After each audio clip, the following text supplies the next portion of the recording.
Hi everyone. So today I picked my favorite book from my childhood. It was really hard. I had a lot of favorite books. But this is one that throughout the years, when you're getting rid of stuff and you're donating books to other places, those few books that you just can't stand to get rid of because you want to pass on one day or you want to reread again today. Well, the book that I chose is one of those books.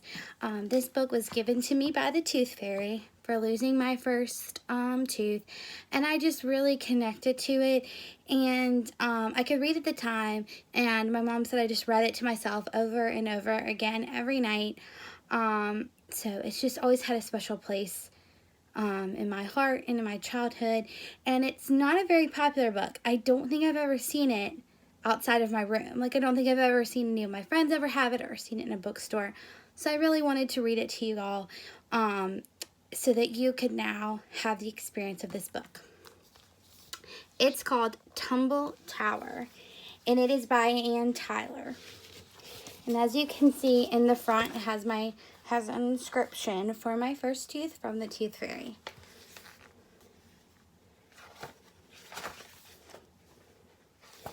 Once upon a time, there was a very small princess who was known as Molly the Messy.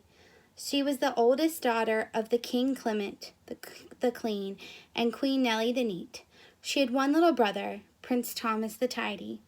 Princess Molly and her family lived in a beautiful golden palace on an island in the middle of a lake.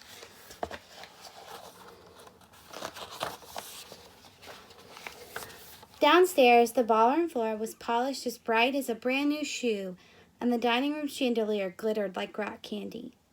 Upstairs, the master bedroom was so well organized that the king and queen could find the royal robes every morning with their eyes shut. Prince Thomas's room had shelves of toys arranged by size and color, and 10 soldiers marched across his mantle in a perfect straight parade.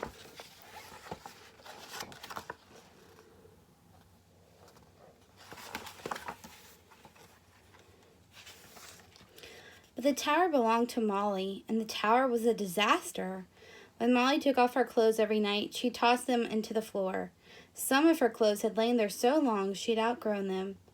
When she brought food to her room for a snack, she never carried the dishes back to the kitchen.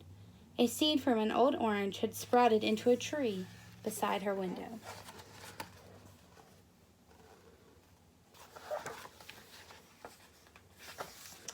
And when she felt sleepy while she was reading a bedtime story, she just dropped her book among her blankets. Her bed was all lumpy and knobby with half-finished books. King Clement said Molly's room was a disgrace to the kingdom. Queen Nellie said that she was ashamed to let people come visit. And Prince Thomas said, "Too bad she's not tidy and perfect like me."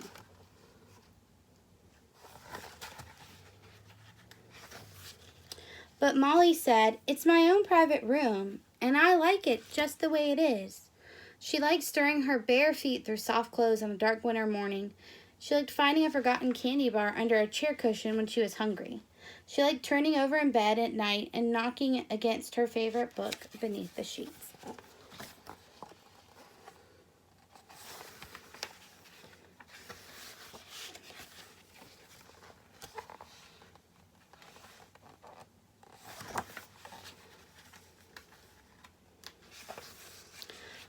Molly wasn't the only one who liked her room. The royal cat Harriet liked it so much that when she had kittens, she stored them in Molly's closet among the heaps of fuzzy slippers.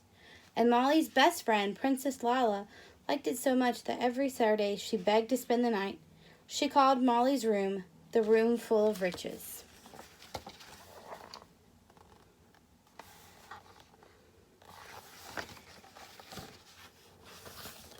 King Clement called it a pig pen. He called it Sloppy City and the Den of Disorder and Tumble Tower. One cold November day, rain fell hour after hour, and the lake began to rise. First it flooded the palace grounds, and next it flooded the lower floor, and by evening the stairs to the upper floors were halfway underwater.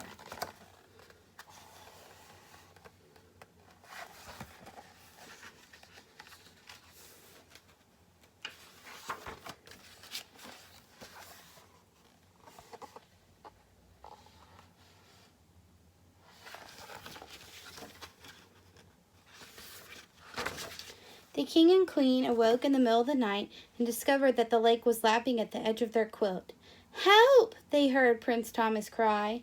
So they waded across the hall to rescue him, and they then climbed to the tower. They knocked on Molly's door and called, "Molly, may we please stay with you?" Molly opened her eyes and she said, "Well, of course." And she jumped out of her warm, dry bed and ran to let them in.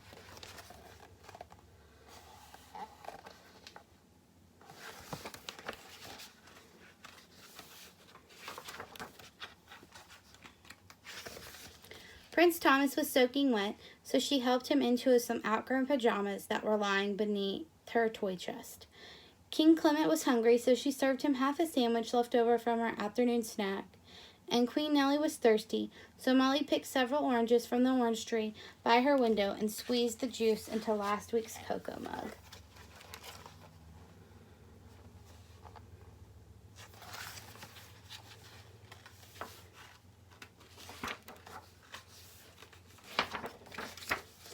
Then the three of them climbed into bed with her, and to take their minds off their troubles, Molly read them a fairy tale that happened to be under her pillow.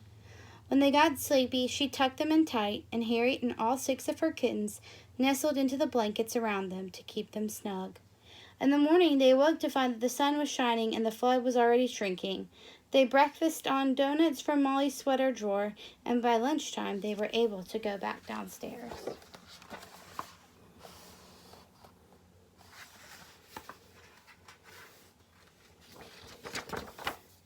Downstairs, the palace was so damp and muddy that the queen almost cried.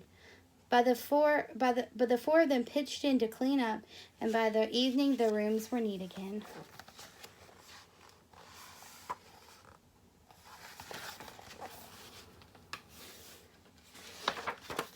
Every room except Molly's, that is. To this very day, Molly's room is as messy as it ever was. Maybe it's even messier because Ernestine, the new royal dog, has recently decided to settle her new puppies under Molly's bed. The king and queen and Prince Thomas don't complain about Molly's room anymore. In fact, they've even allowed their own rooms to get a tiny bit more cluttered.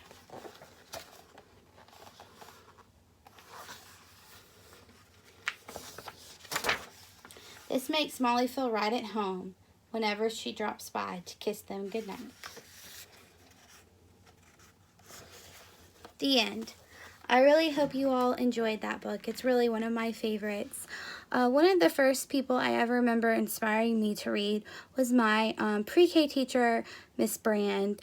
When I was about 4 and I was in her class during nap time, I was not a napper, and she would always read to me. And she was really one of the first people who encouraged me to read and helped me learn how to read, so that I was really reading by the end of that school year, and really haven't stopped since. I was very much like the girl in the book Molly growing up. I constantly had books in my bed. I fell asleep reading books. I was always just picking up a new book, going to the next book. So I'm very grateful that she pushed hard and helped me learn how to read and introduced me to such a wonderful world of reading. So thank you for listening.